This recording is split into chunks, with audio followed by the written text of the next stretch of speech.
사랑하는 우리 로고스 가족들, 한 주간 평안하셨나요? 하나님의 은혜로 오늘도 이렇게 함께 예배드릴 수 있어서 감사합니다. 날씨가 너무 좋죠? 오늘 소풍 가는 날인데 하나님의 은혜를 주신 것 같아요. 밝은 햇살 같은 주님의 은혜가 여러분의 마음과 삶에 그리고 얼굴에도 가득하기를 소망하고 축복합니다. 오늘 우리가 함께 읽은 하박국서에서 하박국은 선지자의 이름이죠.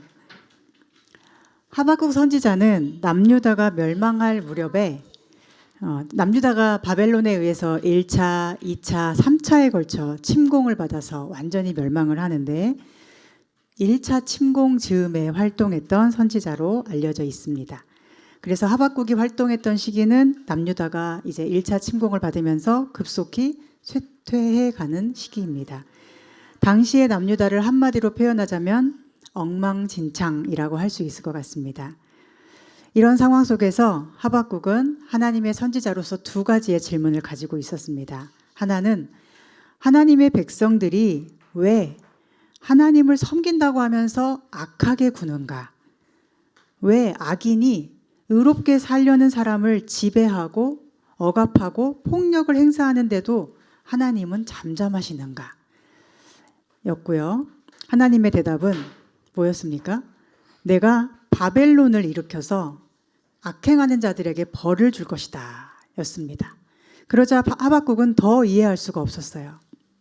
아무리 남유다 백성들이 악하기로서니 저 이방 땅 하나님을 모르는 바벨론 사람들보다 더 악할까 싶고 하나님을 섬기기는커녕 늘 우상만 섬기고 폭력적이고 자기들의 힘을 신으로 삼은 사람들이 아무리 하나님의 백성들이 말을 안 들었다고 해도 그 하나님 백성들을 파괴하고 죽이도록 놔두신다는 것이 말이 되는가 싶은 거예요. 오늘 우리의 질문도 이와 같죠. 하나님을 믿지 않는 자들은 잘 먹고 잘 사는데 왜 믿는 자가 더 어렵고 힘들게 살아야 하는가? 그래서 오늘 1절에 보면 하박국은 하나님의 대답을 기다립니다. 마치 파수꾼처럼요. 파수꾼이 뭘 하는 사람일까요? 사전의 의미를 보면 일정한 곳에서 경계를 하며 지키는 일을 하는 사람입니다. 마치 파수꾼이 서 있듯이 하박국이 가장 높은 곳에 서서 하나님으로부터 오는 답을 기다리고 있음을 표현하는 말씀이에요. 그가 내게 무엇이라 말씀하실는지 기다리고 바라보며 나의 질문에 대하여 어떻게 대답하실는지 보리라 하면서 이 해결되지 않는 심각한 질문을 가지고 하나님 앞에 서 있습니다. 그러자 하나님은 답을 주시는데 그 답을 주시기 전에 이 답은 매우 중요하다고 가르쳐 주세요. 너는 이 묵시를 기록하여 판에 명백히 새기라고 하세요. 묵시가 무엇인가요? 하나님이 가르쳐 주시는 계시, 보여주시는 것입니다. 하나님이 보여주셔야만 알 수 있는 것, 즉 하나님의 말씀이죠. 즉 하박국이 생각해낸 것이 아니라 하나님이 보여주신 분명한 하나님의 뜻이라는 거예요. 내가 지금 그것을 말해주겠으니 너는 그것을 판에 명백히 새기고 달려가면서도 읽을 수 있도록 하라 하십니다. 그리고 3절에 보면 이 묵시는 정한 때가 있다고 하시죠. 정해진 때에 이 묵시가 반드시 성취된다는 말씀이죠. 그 종말이 속히 이르겠고 결코 거짓되지 않는다고 하십니다. 그러니 너는 더딜지라도 기다리라 하십니다. 지체되는 것 같아도 결코 지체되지 않고 반드시 응한다고 말씀하세요. 여기까지는 묵시의 말씀이 얼마나 귀중하고 그것을 하박국 너를 비롯한 믿음의 사람들이 얼마나 귀중하게 받아야 하는지를 말씀하신 것이죠. 그러면서 이제 주시는 아주 중요한 묵시, 계시의 말씀이 무엇입니까? 우리 4절을 다시 한번 함께 읽어보겠습니다. 시작. 보라, 그의 마음은 교만하며 그 속에서 정직하지 못하나 의인은 그의 믿음으로 말미암아 살리라. 아멘. 여러분도 잘 아실 것 같은데 종교개혁자들이 이 말씀을 인용해서 복음의 핵심 가치로 삼았습니다. 천주교에서 중시하는 어떤 행위, 공로사상, 또 연옥 이런 개념, 또 또 면죄부 같은 것이 사람에게 구원을 주는 것이 아니라 오직 믿음으로 구원을 받는 것이라고 할 때 그 이신칭의 사상이 그 개념이 여기서 나왔어요. 믿음으로 말미암아 의롭다고 인정을 받는다. 이신칭의죠. 종교개혁 개념입니다. 하박국은 남유다 백성은 의인이고 바벨론은 악인이라고 생각했어요. 그리고 남유다 백성 중에도 강압적이고 폭력적으로 백성을 탈취하는 자들은 악인이고 그들에게 고난받는 백성은 의인이라고 생각했어요. 그래서 계속 질문에 반복되는 것이 1장 4절에 악인이 의인을 애워싸서 정의가 시행되지 못합니다. 1장 13절에도 악인이 자기보다 의로운 사람을 삼키는데도 어찌하여 방관하며 잠잠하시나이까입니다. 그런데 하나님이 말씀하시는 의인은 어떤 사람일까요? 의인이 누구인지를 알려면 악인이 누구인지도 알아야겠죠? 누가 의인입니까? 누가 악인입니까? 이것을 단순하게 구분할 수 없는 이유는 어떤 사람에게는 의인인 사람이 또 어떤 사람에게는 악인일 수가 있기 때문이에요.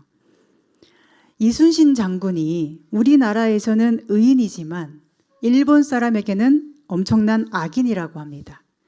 이순신 장군이 죽인 일본군이 너무 많기 때문에 그들은 이순신 장군이 너무 두려워서 마치 무서운 도깨비나 귀신처럼 그려놓았다는 이야기를 들은 적이 있습니다.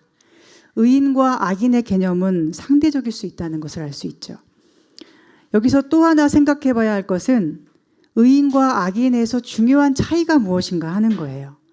우리는 주로 어떤 사람을 의인이라고 합니까? 의인이 되기 위한 중요한 조건은 바로 의가 있어야 된다는 거예요. 의가 있으면 의인이고요. 의가 없으면 악인이에요. 이순신 장군의 예에서 봤던 것처럼 이순신 장군이 우리나라 사람에게 의인으로 통하는 이유는 그가 우리나라를 위해서 한 어떤 의로운 행위가 있기 때문이죠. 나라를 지키려고 싸우고 목숨까지 바쳤으니 그 의로운 행위가 그를 의인으로 인식하게 합니다. 이순신 장군이 만약 말로는 그럴듯하게 나라를 지켜야 한다 하고 뭔가를 열심히 주장을 해도 그 행위가 의롭지 않았다면 그는 오늘 우리에게 의인이 될 수 없었을 것입니다. 오늘 하나님은 의인은 그의 믿음으로 말미암아 살리라 하셨지만 실제 우리 삶에서 의인은 그의 의로 사는 것입니다. 드러나는 의, 드러나는 행위, 결과, 성과 이런 것들이 세상에서 매우 중요합니다. 그런데 하나님은 의인이 그의 의로 산다고 하시지 않고 그의 믿음으로 말미암아 산다 하십니다. 여기서 또 한 가지 생각할 것이 있는데 의인이 그의 믿음으로 말미암아 살리라 이 말씀에서 우리가 뒤에 살리라 이 단어에 초점을 맞추면 어떻게 될까요? 그래, 하나님은 의인을 믿음으로 말미암아 살려주실 거야 생각을 하죠. 즉 하나님이 우리가 믿음으로 살면 살려주시고 구해주시고 어떤 어려움 앞에서도 건져주실 거야 생각하게 되죠. 그런데 만약 그렇게 믿었는데 살려주시지 않는 것처럼 보이는 상황이 되면 어떻게 됩니까? 믿음으로 하나님만을 바라봤는데 일이 잘 안 되고 곧 망할 것 같고 정말 망해버린 상황이 되면 그러면 하나님은 우리를 살려주시는 분이 아닙니까? 아니면 우리에게 믿음이 없었던 것입니까? 살리라에만 초점이 맞춰져 있으면 우리는 낙심하기가 쉬운 것 같습니다. 믿었는데 왜 이러냐는 것이죠. 하나님만 의지했는데 왜 내 삶이 이렇게 되느냐는 것이에요. 그리고 그렇다면 주님만을 따르다가 순교한 사람의 삶은 어떻게 설명할 수 있겠습니까? 믿음으로 살리라 하셨는데 믿음으로 그들은 죽었어요. 그들은 믿음이 없어서 죽었습니까? 아니면 믿음이 있어서 죽기까지 순종할 수 있었습니까? 믿음으로 그들은 죽기까지 순종하였고 그 믿음이 그들을 진정으로 살 수 있게 해주신 것이죠. 어쨌든 중요한 건 살리라 보다는 믿음으로라는 단어예요. 우리가 살고 죽는 것, 즉 생존의 문제는 하나님 손에 달려 있기 때문에 중요한 건 우리가 믿음으로 사는 사람이 되는 것입니다. 의인은 자기의 의로운 행위로 사는 것이 세상의 이치예요. 사람들은 누군가가 드러내는 어떤 의가 있어야 그를 인정해줘요. 그런데 하나님은 의인은 그의 믿음으로 말미암아 살리라 하십니다. 그런데 믿음은 무엇입니까? 믿음은 드러날까요? 안 드러날까요? 의는 드러나는 것이지만 믿음은 드러나지 않아요. 왜냐하면 보이지 않기 때문이에요. 특별히 여기서 믿음은 어떤 것일까요? 하나님께서 말씀하시는 믿음으로는 무엇일까요? 우리는 생각합니다. 믿음으로 산다는 것은 경건 생활을 하고 말씀 묵상을 열심히 하고 선한 일도 조금 하고 나쁜 일은 하지 않는 정도로 생각하기가 쉽습니다. 주일 되면 교회 가서 예배 드리고 내가 할 수 있는 섬김과 봉사를 조금 하고 헌금도 조금 하고 어려운 사람 조금 돕고 이런 것을 믿음 생활, 경건 생활이라고 생각하기 쉽습니다. 물론 이런 것이 중요하지요. 그러나 여기서 의인이 믿음으로 말미암아 산다고 할 때 그 믿음은 단순히 이런 것이 아님을 우리는 알아야 합니다. 우리 4절을 다시 한번 읽어보겠습니다. 보라, 그의 마음은 교만하며 그 속에서 정직하지 못하나 의인은 그의 믿음으로 말미암아 살리라. 아멘. 여기서 우리는 하나님이 보시는 믿음이 뭔지를 알 수 있습니다. 하나님이 보시는 믿음은 그의 마음이고 속마음이 올바른 것, 정직한 것, 이것이 믿음이에요.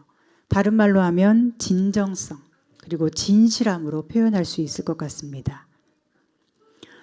많은 정치인들이 자기들이 선택받고 싶을 때 주로 하는 말이 진정성을 알아주세요, 이런 말이에요. 그러나 진정성은 드러나지 않죠. 정치인들이 드러내야 하는 것은 보이지도 않는 진정성을 알아달라는 요구가 아니고 국가를 위해서, 국민을 위해서 내가 무엇을 할 수 있고 실제로 이제까지 내가 어떤 일을 해왔는지 그 결과와 성과를 보여줘야죠. 아무리 말로 진정성을 이야기해도 국가를 망쳐놓으면 무슨 소용입니까? 잘못 뽑은 지도자가 얼마나 많은 것을 망쳐놓습니까? 세상은 진정성이 의미 없습니다. 마음속의 진심이나 진정성이 사람들에게는 별로 중요하지 않아요. 우리는 그의 진정성을 알 길이 없기 때문이에요. 우리는 하나님이 아니에요. 그런데 우리가 어떻게 알겠습니까? 그런데도 자꾸만 자기의 진정성을 알아달라고 호소하는 사람은 사실은 잘못한 것이 많기 때문이에요. 그런 사람을 뽑으면 반드시 또 문제를 일으킬 것입니다. 그러니 대통령 선거 투표를 하실 때 누구에게 투표해야 하나 고민이 되면 내가 원하는 일을 잘할 것 같은 사람, 나에게 도움이 되는 사람을 뽑으시면 돼요. 그 사람의 진심, 진정성, 심지어 그 사람의 믿음 같은 것에 의미를 둘 필요는 없습니다. 선거철이 되면 교회에 가서 갑자기 예배드리는 모습을 보여주는 정치인들이 있는데 그렇게 표를 가져가는 것 저는 잘못됐다고 생각해요.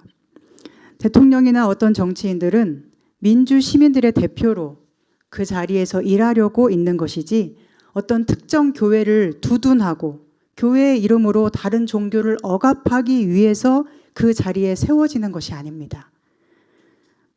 나라를 위해서 일 잘할 사람, 합리적이고 상식적이고 지금까지의 어떤 결과나 성과가 사람들을 만족시켰던 그런 사람을 뽑으면 되는 것이죠. 즉 세상 기준으로 볼 때 의로운 사람을 뽑으면 됩니다.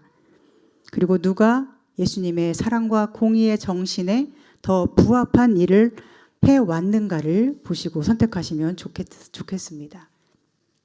그리고 우리도 세상에서는 어떻게 살아야 할까요? 우리도 세상에서는 의롭게 살아야 합니다. 내가 하나님의 자녀이고 백성이라는 것이 다른 사람들 앞에 의로움으로 드러날 수 있어야 돼요. 내 마음은 그러지 않았는데 내 행동은 폭력적이었거나 내 마음은 사랑으로 가득한데 내 말은 가시로 찌르는 말이 가득하다거나 이런 것은 세상에서 통하지 않죠. 성경은 너희는 세상의 빛이라, 세상의 소금이라 말씀합니다. 그래서 사람들이 너희의 착한 행실을 보고 하나님 아버지께 영광을 돌리게 하라고 말씀해요. 너희의 의로운 행위를 드러내라고 말씀합니다.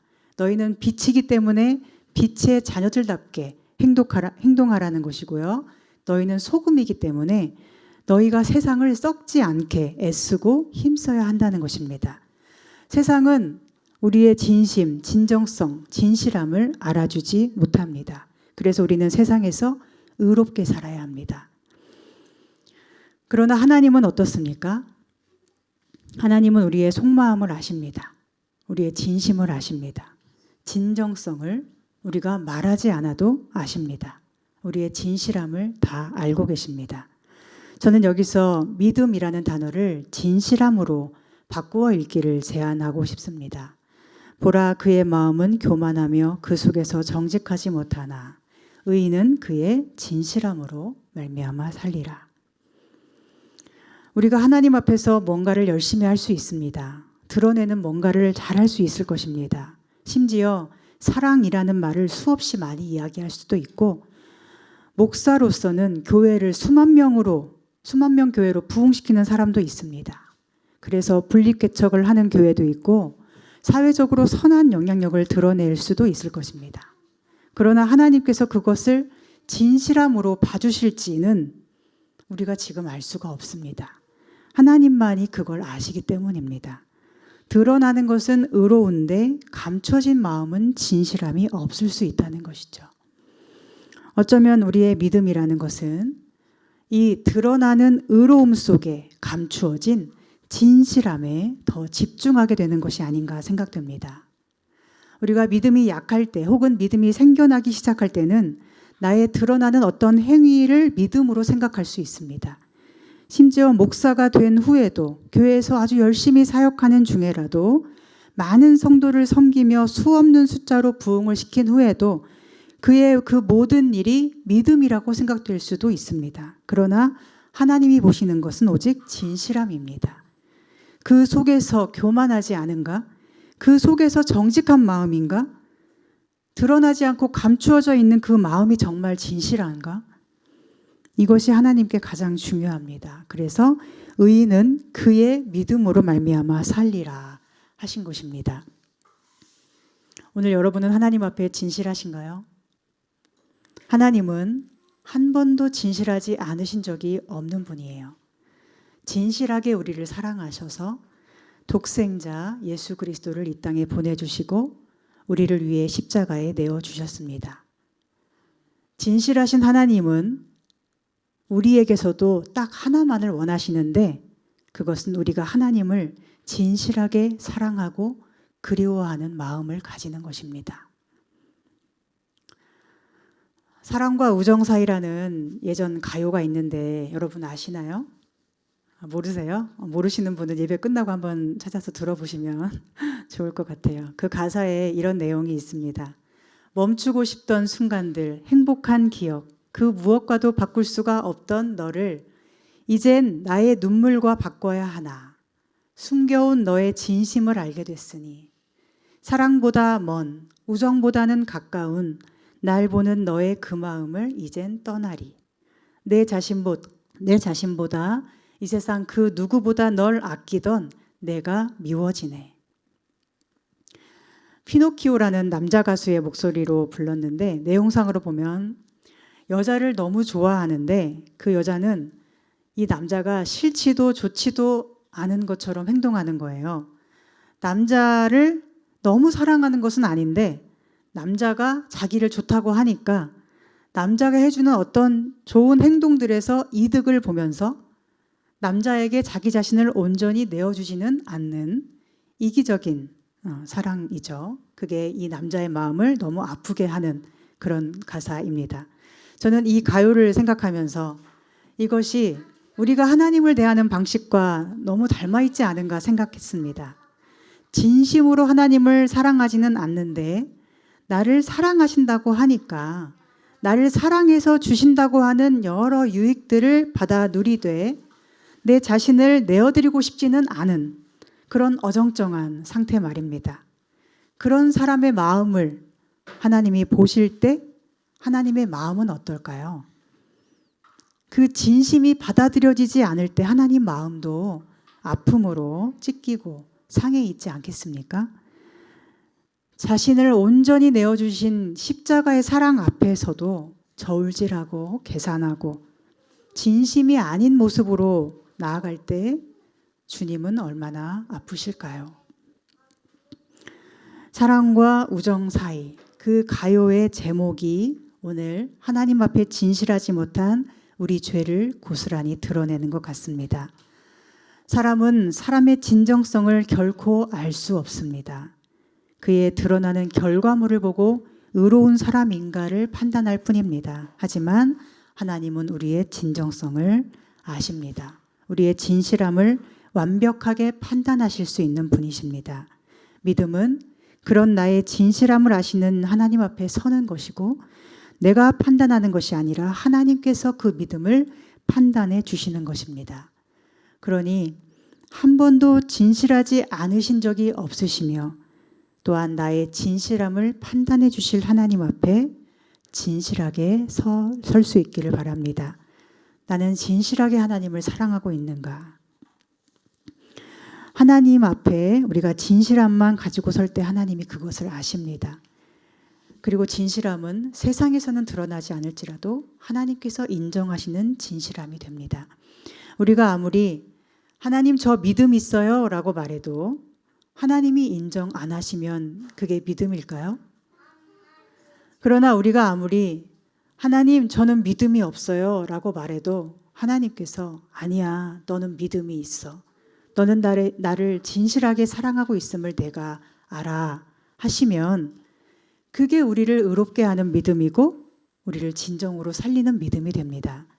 우리는 결코 하나님 앞에서 완전할 수도 없고 의로울 수도 없지만 그런데도 하나님께서 너는 부족하지만 진실한 사람이야. 그것을 내가 알아. 라고 말씀해 주심으로 우리는 믿음으로 살아나는 것입니다. 그래서 믿음은 오직 하나님의 은혜인 것입니다. 하박국은 누가 의인이고 누가 악인인가를 자기가 결정하며 하나님께 부당하다, 억울하다, 의인이 압제를 당한다 호소했습니다. 진실하게 살아온 사람이 정의롭지 못한 사회에서 너무 억울한 거예요. 사실 진실하지 않은 사람은 억울하지도 않을 것입니다. 그러나 진실했기 때문에 손해를 보고 보상도 없고 그래서 억울해지는 것이죠. 그러나 하나님은 하박국의 진실을 알아주시며 너는 너의 그 진실함으로 살리라 하시는 것입니다. 내가 너의 진실함을 알아 말씀하시는 것이죠. 이것을 깨달은 하박국이 고백하는 것이 그 유명한 무화과 나무 잎이 마르고라는 찬양의 가사가 되는 말씀이에요. 무화과 나무의 잎이 다 말랐고 포도나무에 열매가 하나도 없고 감람나무에 소출이 없고 밭에는 먹을 것이 전혀 없고 우리의 양이 한 마리도 없고 외양간에 송아지도 한 마리도 없어요. 이미 모든 것이 끝난 것 같아요. 절망적인 상황에 이미 하박국이 놓여 있습니다. 그런데 그때 하박국은 하나님이 얼마나 진실하신지를 알고 그분 앞에 내가 얼마나 진실하지 못했는지를 깨닫고 그럼에도 하나님이 나를 진실하다 알아주시고 받아주신다면 그것만으로 충분하게 된 것입니다. 우리가 하나님 앞에 진실하게 설 때 어떤 일이 일어날까요? 우리가 진실하게 서면 하나님 앞에 우리는 늘 죄인이 되고 잘못한 일이 많이 있을 것입니다. 왜냐하면 우리는 진실하려고 애를 써도 진실하지 못할 때가 많으니까요. 여러분, 하나님이 살아계신데도 걱정, 근심하는 것, 하나님 앞에 진실한 것입니까? 하나님을 진실로 사랑하지 못하는 것이죠. 하나님이 보내주신 가족, 형제, 이웃을 사랑하지 못하고 나의 편리와 유익을 위한 도구처럼 대하는 것, 하나님을 진실로 사랑하고 있다면 가능할 수 있을까요? 하나님 앞에 진실할 때 우리는 나의 잘못을 끊임없이 깨닫게 되고 그때 진심으로 회개할 수 있습니다. 그리고 하나님께 진심으로 회개하는 마음일 때 우리는 비로소 하나님과 화해를 이룰 수 있습니다. 하나님과 화해를 이룰 때 우리는 세상이 줄 수 없는 평안을 얻을 수 있습니다. 하나님과 관계가 회복되는 것 말고 무엇이 우리를 평안으로 인도하겠습니까? 또한 하나님 앞에 진실할 때 우리는 우리 곁의 형제와 이웃을 진심으로 사랑할 수 있게 되고 그의 존재만으로 하나님 앞에 감사를 드릴 수 있게 됩니다. 저도 하나님 앞에 진실하게 설 때 저는 여러분 한 분 한 분으로 인하여 하나님께 얼마나 감사한지 모릅니다. 여러분이 하는 모든 행동이 다 예뻐 보이고 다 귀해 보여요. 여러분의 존재만으로 깜짝깜짝 놀라게 되고 생각만 해도 눈물이 날 만큼 귀하고 소중하게 느껴집니다. 하박국의 세상처럼 오늘 우리가 사는 세상도 만만치 않습니다. 우리 현실도 녹록지 않지요. 그러나 의인은 그 믿음으로 그 진실함으로 산다고 하신 말씀을 기억하며 하루하루 주어진 시간 속에서 하나님 앞에 한 번 더 진실할 수 있기를 소망합니다. 하나님이 나를 아시고 내 마음을 아시고 내가 얼마나 하나님을 사랑하는지 아시고 나 스스로는 내가 부족하다고 생각하는데 하나님은 아니라고 해주시고 네가 나를 얼마나 사랑하는지 내가 안다 해주신다면 우리가 더 바랄 것이 있겠습니까? 비록 모든 것이 끝나는 것 같더라도 그 진실한 사람에게는 아무것도 끝나지 않을 것입니다. 우리는 주와 함께 이미 십자가에 죽었고 이제 주와 함께 영원히 살아가는 존재가 되었기 때문입니다. 그리고 여러분 천국은 하나님을 진실하게 사랑하는 사람만이 들어간다는 것을 아십니까? 거짓말하는 자는 결코 들어가지 못하리라. 성경에 여러 번 말씀해요. 즉 거짓으로 하나님을 믿는 자, 거짓으로 형제를 사랑한다고 하는 자는 천국에 합당하지 않다는 것이죠. 그리고 성령님은 진리의 성령님이심을 아십니까? 우리를 미혹의 영으로부터 건져내시고 거짓으로 하나님을 사랑하는 척하지 않도록 우리를 도와주시는 진리의 성령님이라는 거예요. 사랑하는 여러분, 우리가 진실하게 하나님 앞에 서 있을 수 있다면 하나님은 우리 마음을 받으시고 가장 좋은 길로 반드시 인도하실 것입니다. 여러분의 삶 속에 진실하신 하나님을 만나는 기쁨이 가득하기를 축복합니다. 하나님 보시기에 진실하구나 인정해 주시는 참된 의인 되시기를 축복합니다. 의인을 결코 버리지 않고 반드시 의의 길로 인도하시는 선하신 주님과 함께 앞으로 열어주실 생명의 길을 기쁨과 찬송으로 걸어가는 우리 로고스 교회 되기를 간절히 소망하고 축복합니다. 기도하겠습니다. 하나님, 의인은 그의 믿음으로 말미암아 살리라 하신 주의 말씀을 듣습니다. 우리의 모든 것을 아시고 속마음과 중심의 진실함을 아시는 주님, 세상의 의로움을 갖지 못했더라도 우리가 주님 앞에 의로운 자녀 될 수 있기를 소망합니다. 또한 우리 자신의 의로움이 아닌 오직 십자가의 주님의 의로우심을 힘입어서 우리가 세상의 빛과 소금의 역할을 다 감당할 수 있기를 소망합니다. 저희를 믿음으로 붙들어 주시옵소서. 오늘 우리 앞에 어떠한 어려움이 있더라도 주님 앞에서 진실함을 잃지 않게 도와주시고 모든 것이 말라버린 것 같은 절망의 상황일지라도 우리의 소망은 오직 주님이심을 고백하게 하여 주시옵소서. 믿음으로 주를 바라볼 때에 하나님의 보좌에서 흐르는 생수의 강이 우리 속에서도 강같이 흘러넘쳐 모든 거짓과 두려움은 사라지고 참된 기쁨과 사랑과 찬송이 넘치는 주의 자녀, 참되고 의로운 주의 자녀로 굳건히 설 수 있도록 도와주시옵소서. 예수님의 이름으로 기도합니다. 아멘.